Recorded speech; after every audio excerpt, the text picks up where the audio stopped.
You're tuning into Black and White Sports on YouTube. The no-holds-barred truth on sports. The main event starts. All right, Black and White Sports supporters, let's talk about the UFL, the United Football League. I made a video on Saturday morning where I told you guys that I watched the Friday night game, the new Louisville Kings franchise, one of several new franchises that came along this season in a calculated move from new owner Mike Rapoli, the former owner of Vitamin Water and Body Armor, and sold for $10 billion to Coke. Anyway, he is now a big owner in the UFL. I said the other day, The Rock and his ex-wife are still involved, yada, yada, yada. Well, anyway, I watched the game. We've got the ratings from that Friday night game, and I said he made a strategic decision to move these games into smaller arenas because, well, he noticed the same thing I noticed, and I used to watch the XFL. But I noticed that in past years when I would tune in, and yeah, every year I would tune in and watch, I'd turn it on just to see what the attendance looked like, what the stadium looked like. And it looked bad on TV because the stadiums they were playing in were so large. So first thing he did, he came in the league. I'm going to make some decisions to move some teams to places I think may draw better. And I'm going to put these games into smaller venues because it'll look better on television. He wasn't wrong. Even though we're not, and I've got all the attendance figures, we'll get to it. I've got the Friday night ratings. There'll be another video for the ratings for both Saturday games and the Sunday game. My guess would be probably tomorrow. And we'll take a look at that. The owner, Mike Rapoli, the new owner, he's not happy. And he voiced that he is not happy with the amount of attendance that was drawn this weekend, even though the attendance was up. And it was I said this Saturday morning, it's a much better looking product on television. Louisville basically packed their stadium. All right? They basically packed their stadium. Let's take a look at the ratings for that game. The UFL Friday rating is in 612,800 viewers for the UFL Kings versus the UFL Stallions. That's a Birmingham team, Alabama, so that's going to be interesting. A.J. McCarron is their coach now. Chris Redmond, the coach of the Kings.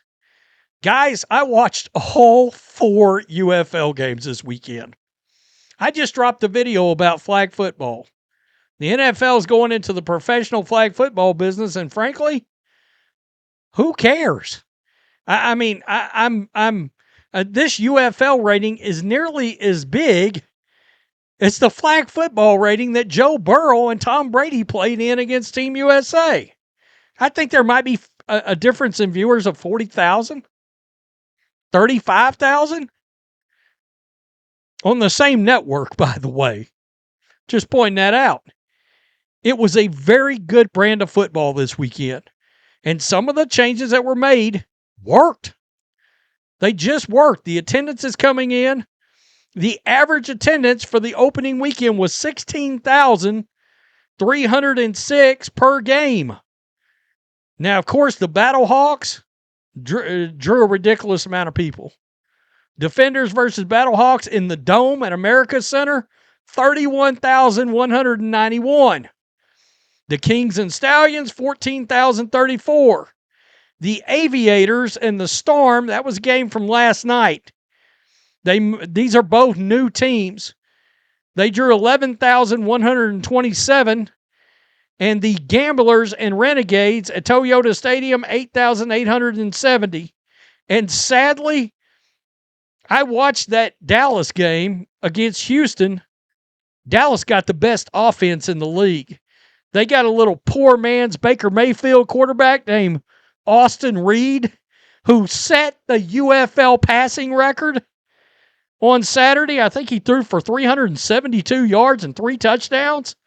That offense, they lit it up. Their coach, Rick Neuheisel. Yeah, that Rick Neuheisel, the former badass coach of UCLA. But sadly, even though they moved people they moved it into a smaller stadium, and it was one thing all of these games had in common versus the last 3 or 4 years. Every one of these games got loud. Every one of these games got loud. You knew there was a crowd, and you knew there was a crowd that was into the game. You may not think that means much, but when you're watching it on TV, it feels like there's some investment from the city and the fans that are watching the game. I think that went a long way, frankly. I think it went a long way. Last 3 seasons, opening weekend, 2024, 45,918. The lowest attended game was 9,100 Houston. 2025, 33,865. The lowest attended game was Memphis, 4,373. Ow. 2026, 65,222 fans. Lowest attended game, Dallas, 8,870. I've got to tell you, my first thoughts is they got to move that team out of Dallas. And that's sad. I'm shocked, but Dallas does not care about spring football. They are not attending those games. There's not enough people showing up. And that was a pretty good game, especially from an offensive standpoint from the Renegade side. Like I said, they probably got the best offense in the league, and Dallas doesn't. The residents of Dallas don't seem to care, or at least a lot of them don't. Where do I think they should move it to? I don't know. I'm shocked that San Antonio did not work out in the UFL. That was really surprising because they drew really well in the Alliance of American Football. I think they drew over 20,000. They were the St. Louis Battlehawks of the Alliance of American Football. They drew 20 to 30,000 fans for that spring league. And, when I found out I even said when they were staying in Dallas, it surprised me.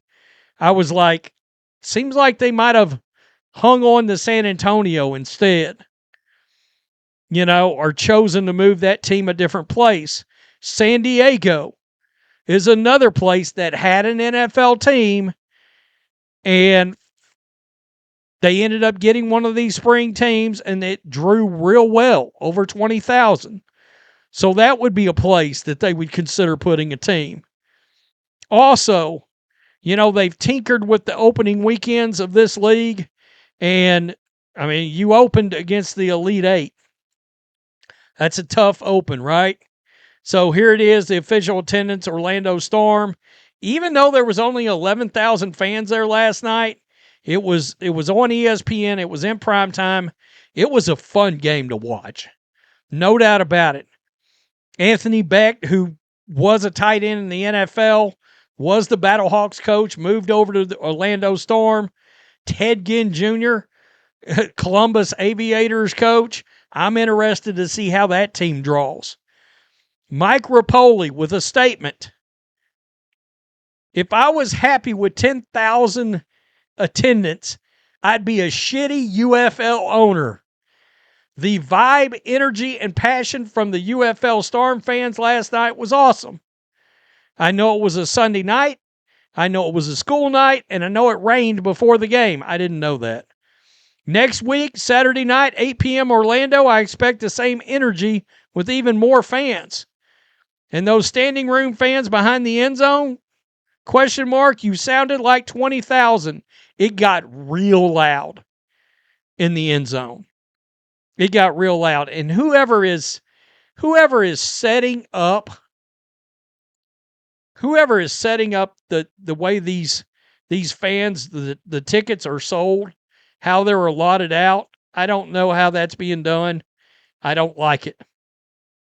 there's a world where they could have packed those fans in differently into these stadiums, and it would have looked like a lot more fans on television. Guys, I mean, I don't know if you're going to watch any of these games or not, but I'm going to cover some of these games. I'm going to cover these weeks of games and at least talk about the attendance and the ratings, because I think I'm back in. I was heavily invested in the XFL, and this felt a lot more like XFL season 1. I'm talking about reboot season 1. All right, which I thought was a really good product. All right, I'm talking about the first season that it came back. Right? I didn't care for the USFL. All right, it just felt, it had a much different feel than the XFL, and this feels a lot more like the XFL. So take that for what it is. It feels more like old school football, and there is a ton of things they've done in interaction throughout these games. Tell me what you think. UFL's back. Did you watch it? Did you enjoy it? I did. I got to tell you, I enjoyed it a lot. Just being honest, just being real. Peace. I'm out. Till next time. Thanks for watching the show. Be sure to like, comment, and subscribe. Be sure to tune in next time on Black and White Sports.